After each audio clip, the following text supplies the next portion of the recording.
Hello lovely people, welcome to the start of a try a chapter video. Doobie doobie doobie doobie doobie doobie doobie doobie doobie doo.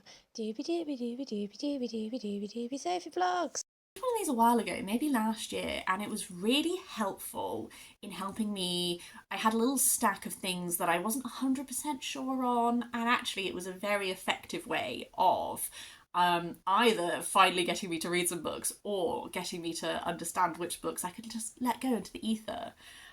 Today's reading the first chapter of books challenge is brought to you by the fact that I work in publishing, and so I work with a lot of lovely people who also like to read a lot, and we do to support the charity who is our charity partner, we periodically do little book sales, little bring in the books that you don't want, and people will donate to take them home and all that kind of thing. So I have as a start point a stack of 6 books that are all from work. Some of these I have hauled in a haul a little while ago. A couple of them I have not even talked about on my channel before. So the main purpose of this is because these have entered my life and I don't really know that much about them, I want to do try a chapter to figure out if they are worth keeping, if they are sort of my kind of jam. You know, when it's like, yeah, I'll pay £1 to a charity per book, absolutely. And then you're like, sometimes the book isn't actually what you want to read. But you've donated to charity and your halo clothes. So I'll talk through those 6 first, and then I just have 4 books that I'm just also want to include. It started off with my co-worker brought in a bunch of books that were books that her son has grown out of. And so I took home 101 Dalmatians by Dodie Smith because I've never read 101 Dalmatians. I have obviously seen the Disney film, and this is one of those situations where I don't know how much those... I don't know how similar they are. I don't know if this is like literally exactly the same or if it's quite different. Dodie Smith, is she I Capture the Castle? Because I have read that. This has a delightful map at the start, which is sweet. I just want to read the first chapter and get a sense of if this is one that I might enjoy finally experiencing, or maybe if it's like too young, it might not be what I'm in the mood for. So we'll see. After that is Portrait of a Thief by Grace D. Lee. This is a book I actually really wanted to read before it came out. I had marked it as to read on Goodreads and everything. It's about a group who are like art history students, I think, who are tasked by the Chinese government to steal artifacts from museums in the West so that they can return the artifacts to where they were originally from, which I still think it sounds really cool as a concept. I just remember when this came out, I remember seeing a couple of reviews from people who I generally trust just saying that it was quite disappointing in the execution of the concept. I think that's why I never actually ended up buying it, but I am still intrigued by the concept, so I do want to give it a go. So we'll see how the first chapter hits, and then maybe we'll make a decision about reading the whole thing. The next book is Jillian by Halle Butler. I wasn't actually that interested in this one, but then Kerry at Bookish Adventures and Wellbeing, I can't remember what video it was in. I'll link the video down below. She hauled this one. I think a friend sent her this one because she really likes reading books about dogs. And I was watching her video while I was working in the office, and I was like, do you know what? That book is downstairs. I'm gonna go pick that book up. I'll also give it a go. What are you even about? I have genuinely picked this up just because of that. It's about Megan, who is 24, who is working as a gastroenterologist receptionist and resents her friends. So the only thing that makes her feel better is obsessively critiquing the behaviour of her colleague Jillian, who is a grossly optimistic 35-year-old single mother. But her downfall is precipitated by the purchase of a dog. This seems like one of those that might have quite a particular sense of humour to it, quite a particular, I guess, voice and style. I don't really know. To be honest with you, it's not the type of book that I ordinarily would pick up. But let's give it a go. Let's see. Well, the 4th one, I actually mistook this. I thought this was a different book. And then I paid for it, and I was like, hang on. The book is A Throne of Swans by Katherine and Elizabeth Corr. The book I thought this is I think it's called A Treachery of Swans, cover here. They are both Swan Lake retellings. I love Swan Lake. I did ballet when I was a child. I like ballet. I'm probably not that plugged into the ballet world right now, but I had VHS tapes of a number of different ballets when I was a child that I would just watch on repeat, and Swan Lake was one of them, so I feel very affectionate towards it. And I loved The Swan Princess, that film as well. So this is a fantasy where the people in it, the nobles can transform into birds, and our main character's ancestral bird is a swan, but she's not been able to transform since witnessing the death of her mother. So she needs to investigate what happened to her mother. Presumably, like, the kingdom is in trouble. I don't know. It has another lovely map, and I think this one has a big old family tree.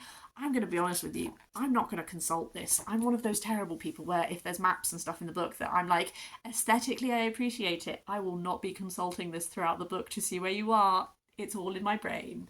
But yeah, it's not the book I thought it was going to be, but I do like Swan Lake, so we'll just see.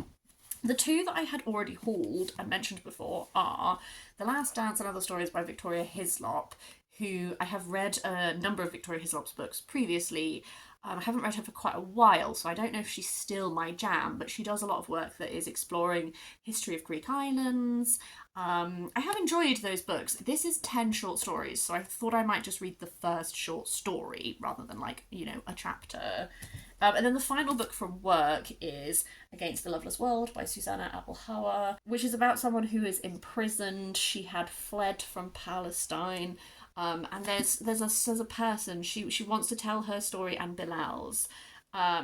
So I think it's like a love story set amongst this backdrop. Again, I don't really know anything about it. So these are the ones that were impulsive work purchases. The other 4 books are Moon Called by Patricia Briggs. I was working on a project for work, and I needed to research like potential book recommendations and stuff. And this was one that came up that sort of fit a category that I needed to find a book for. And then I literally that same week saw it in a charity shop for £1, and I thought to myself, yes. Why I'm including it in this is that when I was a tween, I loved paranormal romance, and I was a big Buffy gal. I still am a big Buffy gal, don't get me wrong, but I read like all of the Buffy books when I was younger. I was big in stuff like the Vampire Diaries books. I read a lot of that kind of thing, and this feels like something that I'm hoping is going to be like really bringing that nostalgia back for me, but I am very aware that it's not really a genre that I read a huge amount of right now, so I just want to read the first chapter just to like get a sense of tone and like see if it's still something that I'm like interested in enjoying. I also have I'll Never Be Young Again by Daphne du Maurier. I've just been really fancying dipping into a du Maurier that I've never read before. I love some Daphne du Maurier, and then there's been the odd book that I've just not really cared for. I think that she has a great writing style though, so I just thought if I try the first chapter, maybe that'll be my Daphne. I don't know. Penultimately is The Bass Rock by Evie Wyld. I mentioned when I hauled this that it's one of those books that I feel like I heard a lot about when it came out, but I can't really remember how people found it.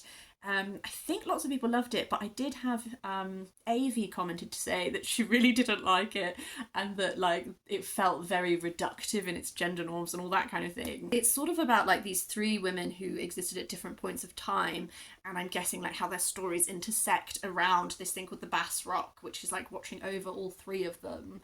I don't know, I just thought first chapter, get a sense of the style, and then finally this one, to be honest with you, I keep looking at it and going, God, I should read that soon.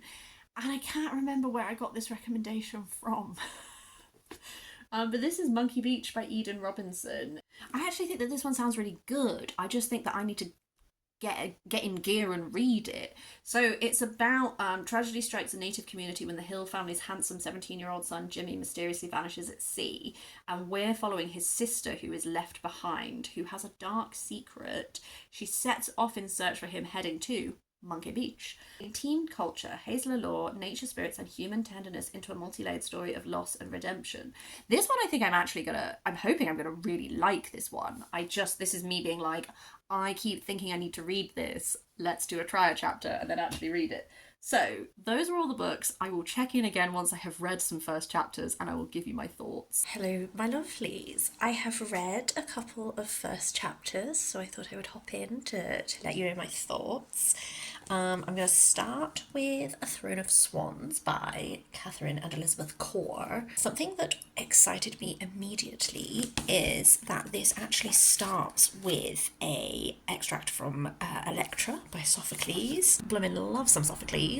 An Electra comparison, I feel, is interesting because I think it's the prologue I read, not chapter 1, but the prologue of this is a 17-year-old Aderin at the deathbed of her father, and knowing Greek myth as I do, Electra is an interesting comparison point for a story that is, in the prologue at least, about a girl and her father, because, Electra was the daughter of Agamemnon.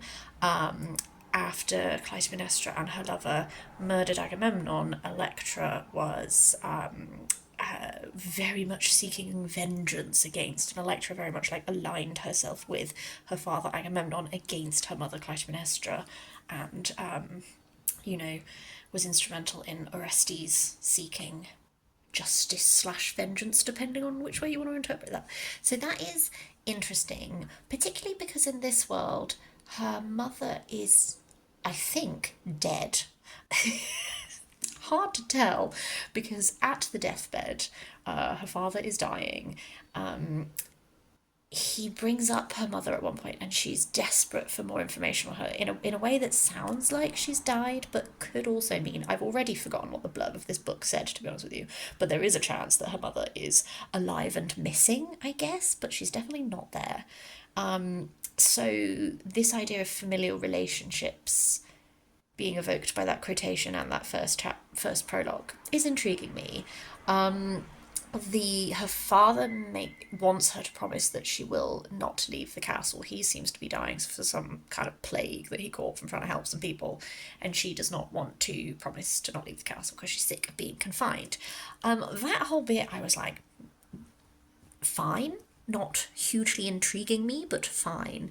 Right at the end of the prologue is what has made me intrigued, is that I knew that this was like a Swan Lake kind of vibe thing, but his funeral they refer to as the last flight, and all of the nobles shed their clothes and transform into big old birds and then fly away in honour of him or something. So cormorants and raven. I love a cormorant. Top tier bird for me, and other cool birds, and then she's like, but I am the last swan all alone.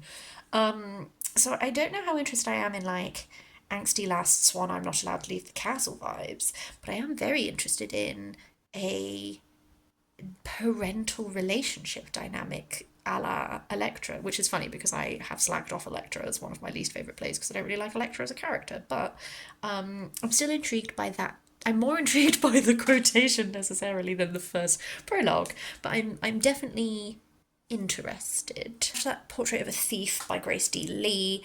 The first chapter of this is very short. It's about 5 pages or something, and we're from the perspective of a guy called Will, who is an art history student at, I believe, Harvard. He's Chinese American. He works in this gallery. This gallery has clearly been robbed, and you're put in the middle of, he's being sort of slightly interrogated by a police officer who is exhibiting some microaggressions. Style, I think for both of these, the writing style of them so far has not super enticed me, but I think both are fine. It's just, I haven't read the first chapter and been like, ooh, love that style.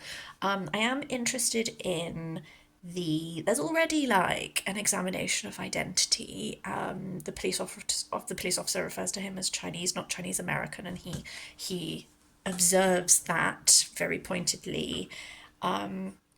I for a tiny moment thought that he was about to be an idiot, because it's this art gallery's been robbed of these specific items, and he had written a paper that was recently published that was essentially say about the repatriation of objects in museums and art galleries and returning them to the places that they're from, and he'd like named all of the objects that were stolen, and for a moment I thought that he was in on it, and I was like, what a bloody stupid thing to do.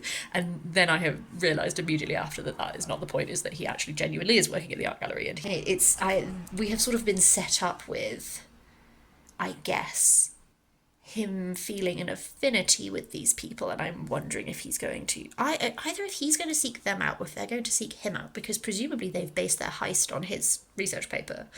Again, this was absolutely fine. This didn't have like a moment like the I'm turning into a cormorant and flying away that like made me be like, ooh, but it has absolutely met my expectation of what this narrative is going to be so far. So I'm still interested in reading it. The other two books I've read, I have very different opinions on. Jillian by Halle Butler. I did not make it through the first chapter. I don't want to read this book. I know on the back it already told me that Megan is 24 and she obsessively critiques the behaviour of her colleague Jillian, who is a 35-year-old optimistic single mother. I already really don't enjoy it. I think the humour is going to work for me. I don't know, man. It was just like the first chapter is like, oh, they're at work.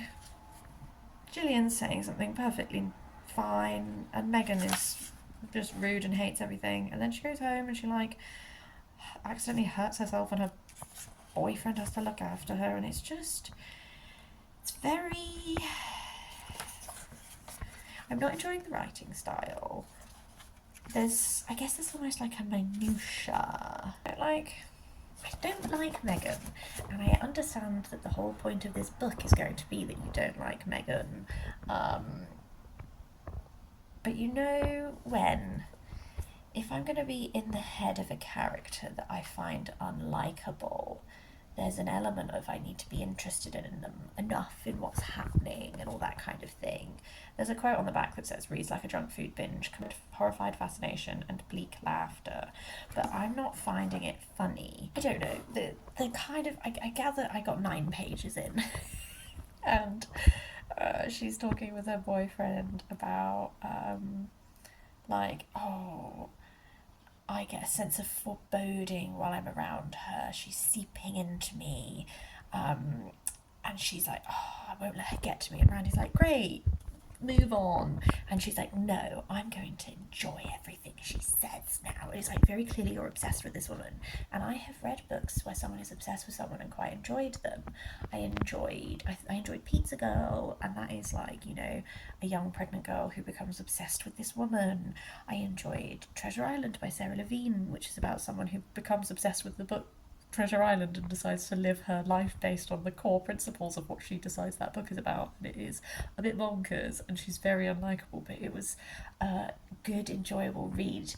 I think with those types of things, you have to really like the tone of voice and the writing style for it to work for you. I think one thing that I'm not enjoying about this writing style is, when I said minutiae, I mean like, so there's speech here, and then it's interspersed with like, Megan swallowed some spit. And there's lots of stuff like that where it's like, I don't know, he wiped her nose and eyes with the extra gauze. She looked like a disgusting dead sea creature. Randy began to smile and wipe the stray hairs out of her face. I don't care. I don't care. So I think this one, I'm going to DNF and give it to a charity shop. In contrast to that, though, I think the one of the 4 that I have done so far that I've enjoyed the most is Against the Loveless World by Susan Abulhawa. This is the one that is following a Palestinian woman who is imprisoned in this thing called the Cube. I liked it immediately because the writing style, well actually, first thing to say is that there is a glossary, and they put the glossary at the front of the book, which I'm so pleased about, because when books have glossaries, I read the whole of The Bone Season by Samantha Shannon years ago. Don't even really remember it very well, but I remember feeling a bit lost with some of the vocabulary, and then I got to the end and realised there was a glossary, and I was like, but how would I have known that the glossary was here? Because I'm not flipping to the end of the book, because I don't want to spoil it for me. So, just as a choice to put the glossary at the front, woohoo. I really liked the writing style immediately. Like, the second paragraph is just about the way that the light comes through the window that's very high up, and the colour play, and how it makes her think of like this, like the light of a world beyond, with a sun and moon and stars, or maybe just fluorescent bulbs, I can't be sure, streams through the window in a prism that lands on the wall in red, yellow, blue and purple patterns. The shadows of tree branches, passing animals, armed guards, or perhaps other prisoners sometimes slide across the light. Which immediately made me think that this cover is potentially riffing off of that concept of this very small light coming in and the play of colour and all of that. So we're with Nar in the cube. I don't have a sense of how long she's been there yet. She is reflecting on being in the cube, sort of giving you the physical description of this very small prison that she's in. The sort of main incident of the first chapter is this interview that she does with a Western journalist who has a Palestinian interpreter for her, and you can already see the types of questions that this woman is asking her that are so intrusive and so not the type, like the stories that Nara wants to tell about herself and what she wants to talk about, and then how that's being met both in attitude and in questions, and a lot of it beginning to be unspoken, and then finally just having this confrontation with this woman. But Nara's also starting to get an understanding of this woman's very keen to talk about her brother. This woman's very keen to talk about some sexual violence that she has experienced. But while this is happening, the interpreter is able to sort of pass on a bit of a message kind of thing. So there's a very, very strong sense of isolation already. There's a very strong sense of, she says right at the end of the first chapter, like, she can remember sensations, she can remember smells, she can remember tastes and everything, but she doesn't feel anything anymore. She is completely numb. And then there's already this hint of Bilal, who she's in love with, just he's present as a lack. He's present as this little message that's able to get to her, has no mention of him, and she feels she's so desperate for news of him that she even just wishes that it just had an uppercase B to highlight that, like, he's there, he's alive, but she doesn't know anything about him. So currently I get the sense that she has been involved in some action that this journalist calls terrorist action.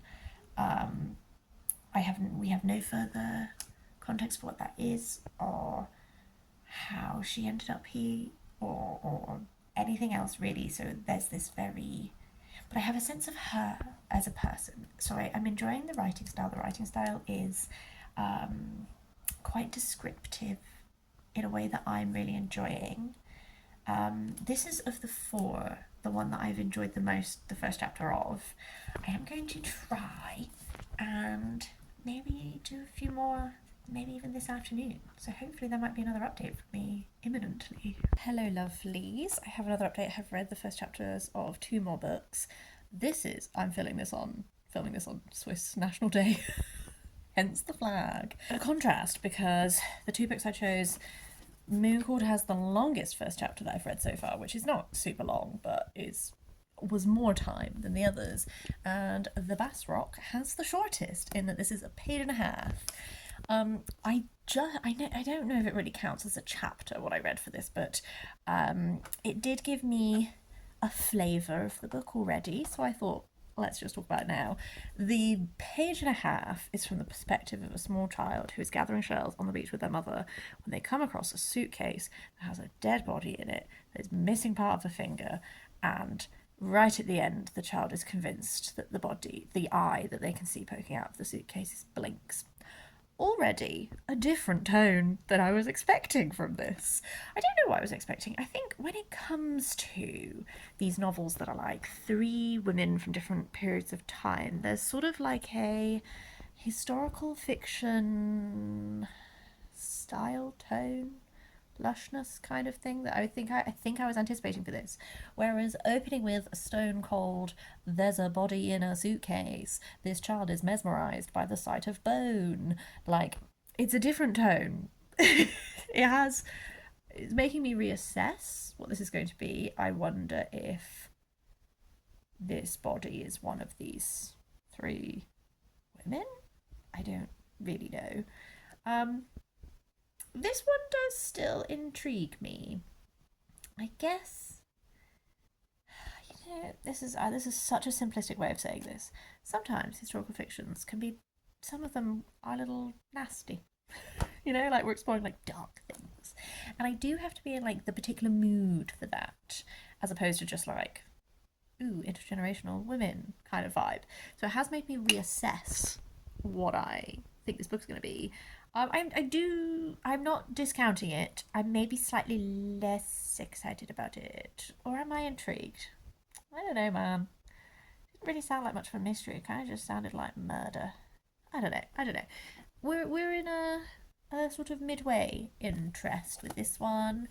I think Moon Cord by Patricia Briggs, is the first of the Mercy Thompson series. I can't remember if I said this in my intro or not, but I'm fairly certain that Marinez likes this series, and that's why it rang a bell for me.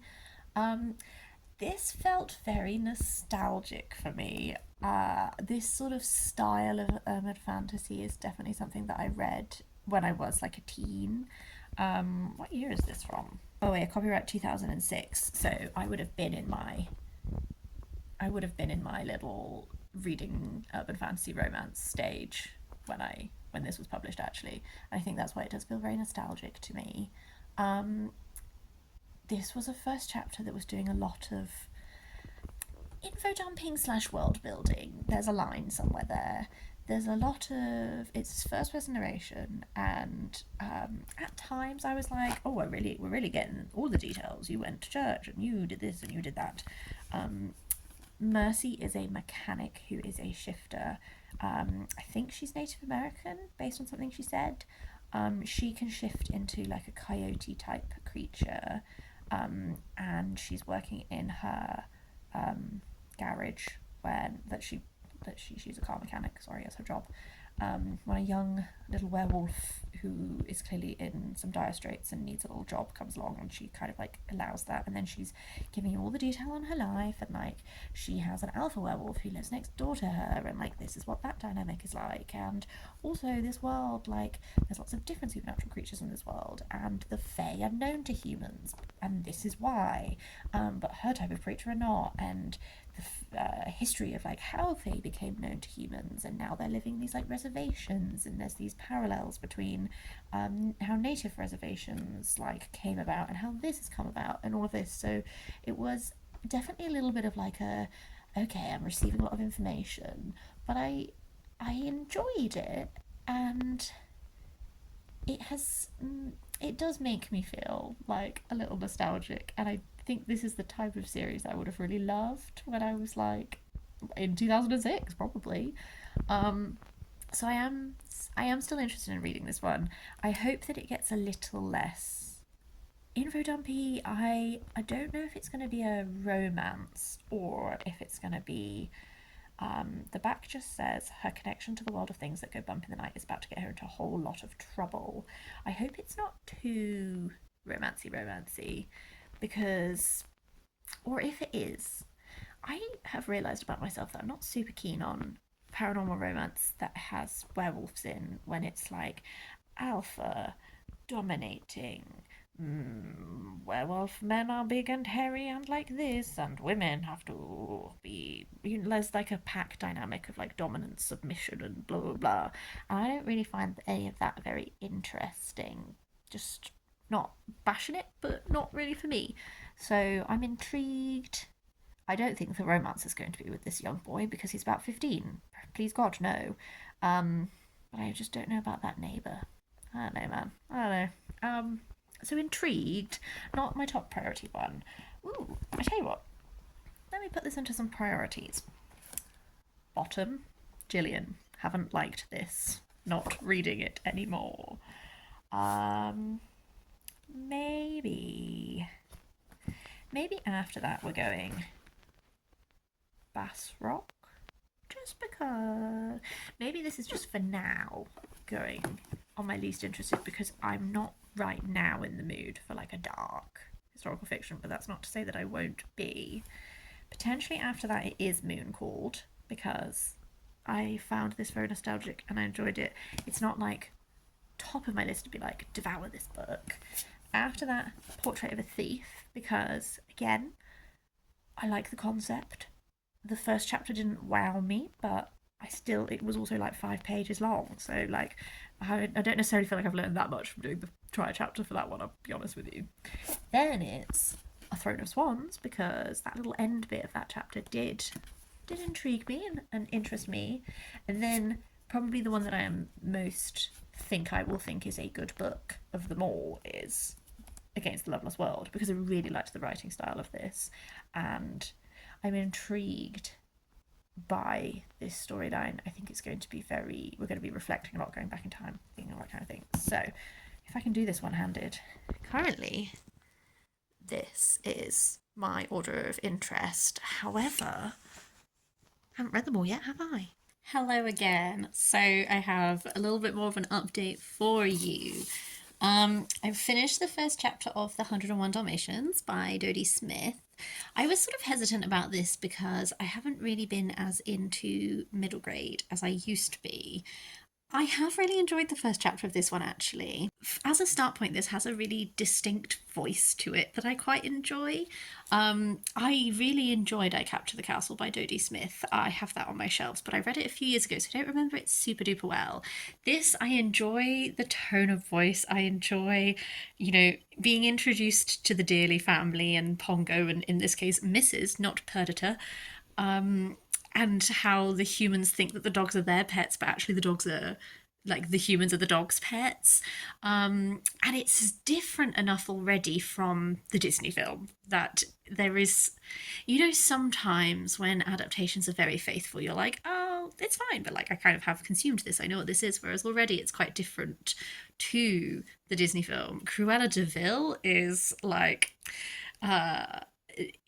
such a bold statement of a character, I guess, somehow even more like in this, like she's married to a furrier, and she has the like already chapter 1, she's met the dogs, she wants to turn the dogs into a coat, she thinks they'd go perfectly with her hair, all of that kind of thing. I don't know, I think that like outlandish villain element will probably be quite fun to read. So, and there's like a twinkly-eyed humour going on at the edges as well. So this one, actually, I'm quite looking forward to. One that I'm sort of, I guess, less excited about is The Last Dance by Victoria Hislop. I read the first short story in this, and to be honest with you, I just kind of found it a bit boring. It's about a priest who's really handsome, and all the ladies find him attractive, but he's sort of oblivious to it. And then he helps this woman get better when she's ill, and then she just has a crush on him. And the parrot speaks her name a lot. I don't know. I didn't find it particularly... I guess what I remember about Victoria Hislop from reading her years ago is I always remembered that, like, the settings were lovely, and The Island, which was the first of hers that I read, was about a leper colony on an island, and there was like a romance and all that kind of thing. I remember this like sweeping emotive kind of thing. From a short story perspective, I didn't really feel any of that, so I wonder if she's someone who she's not like a fave anyway, but I wonder if I prefer her doing full novels rather than like... I remember something that I think it was Jen Campbell said years ago in a video, and she was like, oh, they always typically put like your 3 best stories, the 2 of those go 1-2 in the short story collection to hook you in. And if that's the best short story, I actually don't know if I'm going to read the rest of this. So I actually might DNF this one. After that we have I'll Never Be Young Again by Daphne du Maurier. She can write, can't she? I logically know that, like, Rebecca by Daphne du Maurier is literally one of my favourite books. I have read it a vast number of times. I adore it.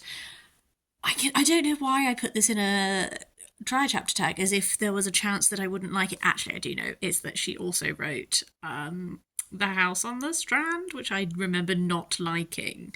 This is great writing.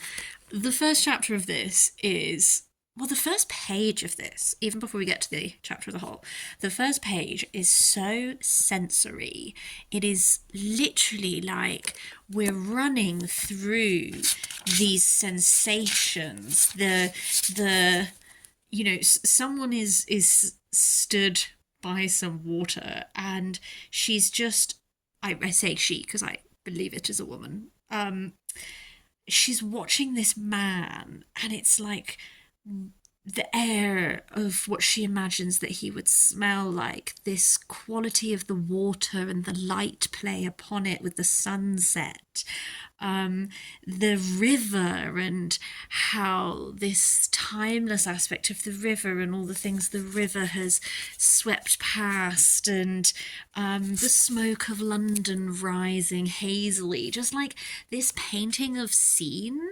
It was just from the get-go, just I was like, oh god, yeah, because Daphne du Maurier is a good writer. The opening scene is this woman who is considering throwing herself into the river to end it all, and existing in this in-between stage where she is saying goodbye to the living but not yet one of the dead, and very, very reflective, very intensely descriptive.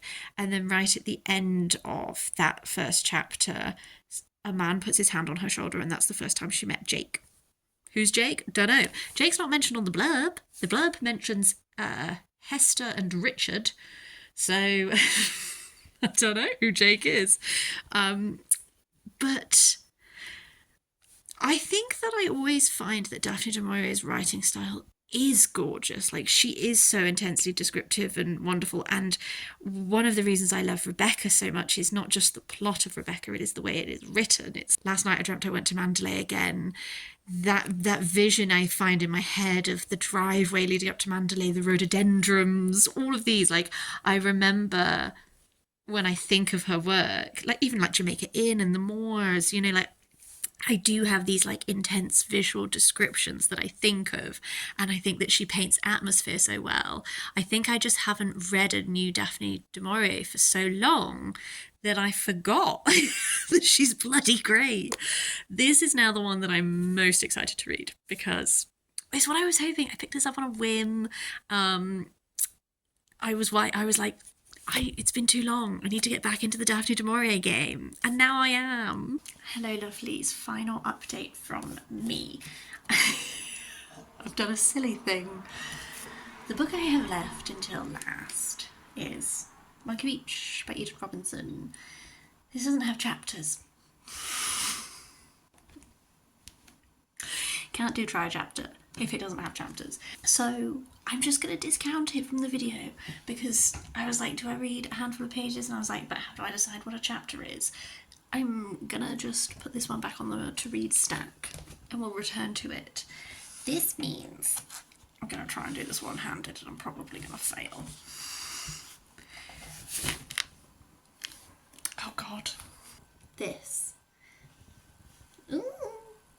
is my final ranking of the stack. I have moved one book since I last showed you, and that is that I have moved the Bass Rock, still don't know.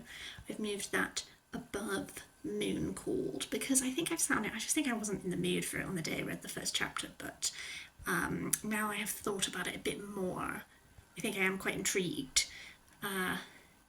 Even though it seems like it has a darker angle than I expected, I'm intrigued to understand why. Definitely the two that I'm most interested in above the others are Daphne du Maurier is my number one. I can't believe I thought I might not be in the mood for her. And then this one, Against the Loveless World. I think these are the two that I'm most excited about, like the way that they're written, like the writing style. Throne of Swans as I said, I think that Electra quote is really doing a lot of heavy lifting on this one, but I'm intrigued. I like a good fantasy. Dodie Smith, I really enjoyed the tone of this, so I think it's going to be quite like a fun little read, so I'm intrigued for that one. These would be the three that I am like not as invested in, but I'm intrigued enough that I'm like, yeah, okay, we'll give them a read. And then The Last Dance, I didn't hate. I just actually found it a bit boring. So I think I'm going to get rid of that one.